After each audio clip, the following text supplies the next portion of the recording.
Berlin Conference 2.0. EU and US accused of launching new colonial plot in the Sahel. Bicontinental Dispatch, May 2025.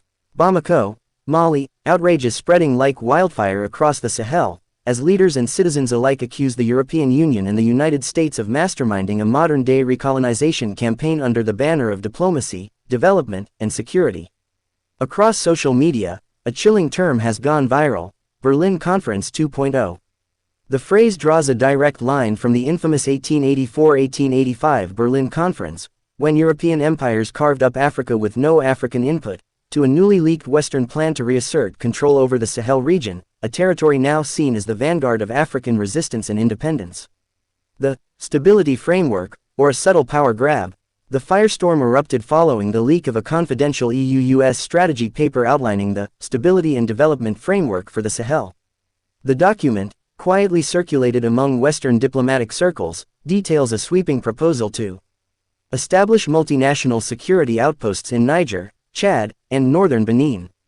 Oversee mineral resource management through international partnerships. Deploy advisors to monitor political transitions in countries under military leadership.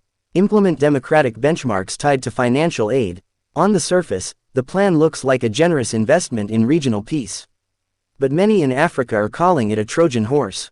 This is neocolonialism dressed in a suit and tie, declared Burkina Faso's Captain Ibrahim Traoré. They're not coming to help, they're coming to reclaim what they lost. A second scramble for Africa. The Sahel is rich in gold, uranium, lithium, and rare earth elements, and has become a high-stakes arena in the global competition between Western powers, China, Russia, and Turkey.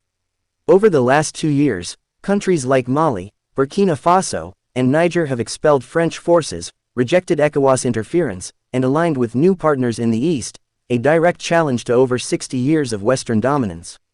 This shift, according to leaked Western intelligence reports, has triggered panic in Brussels and Washington. One U.S. memo read, "Loss of influence in the Sahel poses long-term threats to energy security, counterterrorism coordination, and global supply chains." In other words, the West wants back in, and they're bringing a blueprint, not bullets, this time. Pan-African backlash. The response has been thunderous. Massive protests in Bamako, Niamey, and Ouagadougou have erupted, with demonstrators waving signs reading, "No to Berlin 2.0. and "Africa is not for sale." Hashtags like #Sahel resists and #Africa uncolonized are trending across African social media. In a fiery joint broadcast, the military-led governments of Mali, Burkina Faso, and Niger declared, "No foreign power will define our future. We reject all frameworks that echo colonial arrogance. The Sahel will govern itself, by Africans, for Africans." Even more moderate governments, such as Guinea and Chad, have voiced concern, calling for African Union scrutiny and transparency. Is the EU compromised? Amid growing distrust, several African leaders are accusing the African Union of being co-opted by Western interests. Plans for an emergency summit in Addis Ababa have been met with skepticism, and sources close to Traoré say Sahel nations may boycott entirely. The EU cannot claim to represent Africa while letting foreign powers draw maps behind closed doors, said Malian Foreign Minister Abdoulaye Diop.